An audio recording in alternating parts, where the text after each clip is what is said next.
Along with Simon Black, he's put together 4 or 5 fantastic games already this season, and he led them across the line last week. He is vice-captain, but right now he is their leader on the ground. He certainly has been waiting on the Geelong side to enter the stadium.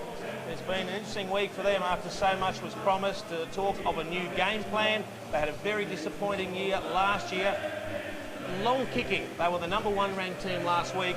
It's great in theory, but if there's no one catching it up forward, it doesn't work. Yeah, the forward line disappointing last week, as we know, although Nathan Ablett kicked 3. But look, they just have to find a win, I think, to kickstart their season. We're not sure about their form yet, because up against the Bulldogs, their form losing by 20 points may, in hindsight, have been a relatively competitive match. But right from the top, Cameron Ling, right down to their first game players, the focus is on this group of players this weekend. Yeah, Cameron Ling leading the Cats out tonight, and it'll be interesting to see what sort of role he's played in as well. There's a strong school of thought that he will go back to a hard tagging role on the opposition's key on-baller. Yeah, I think he lost his way a bit last year trying to kick chase. But, I mean, there's a challenge there. Get on to Nick Stevens. He's the form player of the competition, and just beat him, and that'll go a long way. But he's leading him out because Tom Harley, their captain, has suffered from the Cats curse, out with 4 or 5 weeks, and you're going to be doing to him, I believe, at half-time. We certainly shall be. Well, we saw Dennis Pagan all smiles, even though a little bit of pressure placed on him during the week. Mark Thompson, he's normally got a smile on his face as well, and Leigh Colbert caught up with him shortly ago. Exciting times, Mark, tonight with the inclusions of Tommy Hawkins and also Travis Varco. Yeah, look, we're really pleased that Tom Hawkins is coming. We're desperately looking for someone to, park himself in the goal square and, to mark the ball and build a team around, and he gets his opportunity tonight, and that's great. Travis Varco was exciting against Brisbane in the NAB Cup. He should have kicked 4 goals that night, and we're going to give him his first game too, so yeah, it's exciting for those 2 boys and for the club. With Tom in the side, will that mean Brad Ottens will play a little bit more in the ruck? Yeah, we probably think he'll play more in the ruck. Young Blakey has had a good pre-season form, but a bit much for him last week, so Brad will play half the game in the ruck and a bit forward, and Blakey will play, as they'll come off the bench and play that way. And Paul Chapman, after interrupted pre-season, had back to good form last week. Yeah, he's amazing. He's just a footballer. He doesn't like all the pre-season training and the running and that, but, give him a ball and he knows how to play, and he was great last week, and yeah, we probably need him to do it again, but he is our best and fairest winner. He's a good player. All the very best tonight. More time in the ruck for Brad Ottens. That means more time up forward for that man there in the number 23 jumper, Nathan Ablett, who this year just looks a little bit more comfortable as an AFL player. And I know you were really impressed with his form last week. He kicked 3 goals, and he just looks as if he is starting to belong out there. And right now the challenge is for him to set it alight. He's got 1 good game under his belt, and the more, I guess, he plays well, the greater the defender is going to be on him. Starting to get a few games under the belt. Another big man who'll play alongside him at different stages in the number 26 jumper. It's his first match. Tom Hawkins, a highly rated draft choice from last season, and he's a big lump of a lad. What would your advice to be him, Jason, as one of the all-time great full forwards to a young man in his first game? Oh, look, I think you've just got to go out there with not too many expectations. Just enjoy the experience, and if you get a kick, it's a bonus. What about your first shot at goal? Keep the fingers crossed and hope that you don't shank it, because the nerves will be at an all-time high. We heard Mark Thompson talking about Paul Chapman a little earlier. I just get the feeling that he's one of Bomber's absolute favourites. I think he's a favourite of the competition. He's a hard worker, hard at the ball, hard at the man when he has to. He dishes it out and he cops it there, running into a pretty solid shoulder. But he's a good goal sneak, and I can tell you now he's got a lot of support at All-Australian level. But he just didn't get the numbers last year, and he was very stiff to miss out after a fine year. Yeah, look for Paul Chapman to have a big impact. We'll be back with the short bounce very shortly, but as we go to the break, a quick look at Andrew Carazzo, a man who had mixed fortunes last time these 2 teams met. A couple of posters so far, Carlton. That is shocking. Applying the pressure. Carazzo, what a goal! So explain that to me. He misses one from 15 out directly in front, and he kicks that.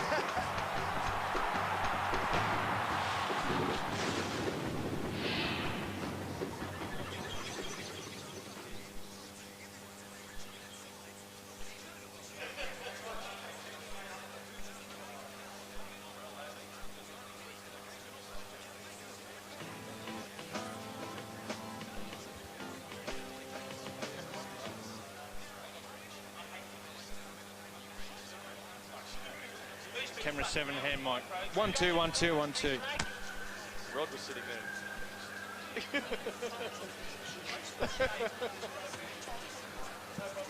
Leigh, Clinton here. Can you hear me, Leigh? Over.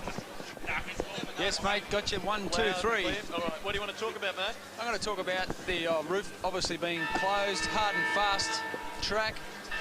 Sorry, mate. Also, the fact that the Cats have got a bit of resolve about them tonight, I think. Yeah, mate, they're going to win by 10 goals, you say? Sorry, mate. They're going to win by 10 goals? Yeah, no, not tonight, mate.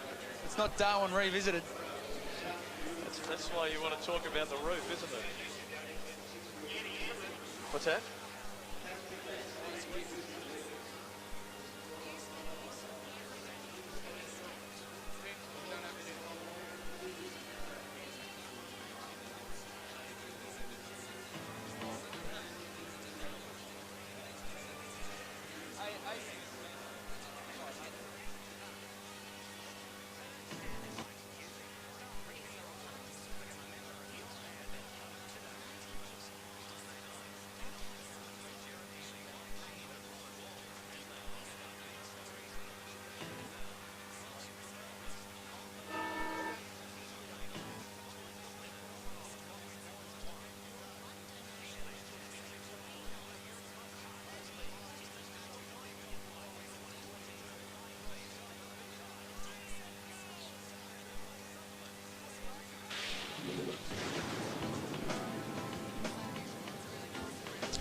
AFL live and exclusive on Fox Sports. The toss of the coin here at the Telstra Dome. A little unsuccessful, the first effort there. Cameron Ling and Lance Whitnell waiting to see which way it rolls.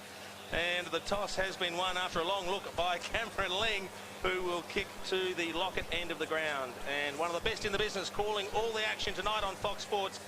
Welcome to Clinton Gribus. Oh, anyone for rock, paper, scissors? Jason, thanks for that. Look, isn't there so much word about this game tonight? Has there been a more important round 2 game for the Geelong Football Club? Even Bomber Thompson said it in that interview. Desperate, desperate. That's why they brought Tom Hawkins. Colbert, at ground level, you sense there's a bit of a resolve about this Cats team tonight. Yes, definitely the Cats. They've got that look about them, Clinton, but perfect conditions down here. Roof's closed. Expect a hard and fast running game. But yeah, the Cats, they've got something about them tonight, so look out, Pussycat fans. Cameron Ling captaining the side tonight in the absence of the injured Tom Harley. And if you want an early sign, well, didn't Malcolm Blight have them doing that all those years ago, wearing the...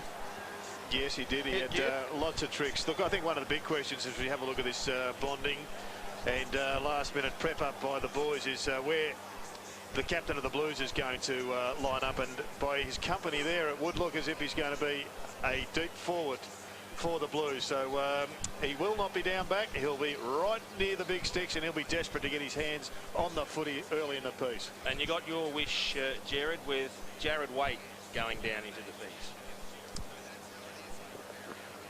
It's going to be a beauty. Carlton haven't won back-to-back games since the tail end of the 2004 season. If they win tonight, it'll essentially be 6 in a row if you incorporate the NAB Cup as well. And there's some potency, at least on paper, about that Geelong forward line. Ottens, Mooney, Nathan Ablett, and there's Shannon Burns who will ride to them. Burns turning 23 today, back in the side, and it's O'Halpin after the job on Richardson last week, going to Ottens, and Matthew Scarlett's alongside of Favola. Currently there's 5 Geelong players in the square now. There's a little bit of funny business going on. 5 Blues there as well, as you can see. We're not sure whether it's going to be Chapman slip out to the side or not. He's going to have Andrew Walker as company. Oh, that'll be a good matchup. Who lines up on Mark Murphy, or is Mark Murphy going to get a job himself? Simpson also coming out of the square late, and it was Adam Bentic going in. It's going to be a beauty. Enjoy it on Fox Sports AFL. Craig Henry, Hayden Kennedy and Luke Farmer, the men in charge. The Blues to the right.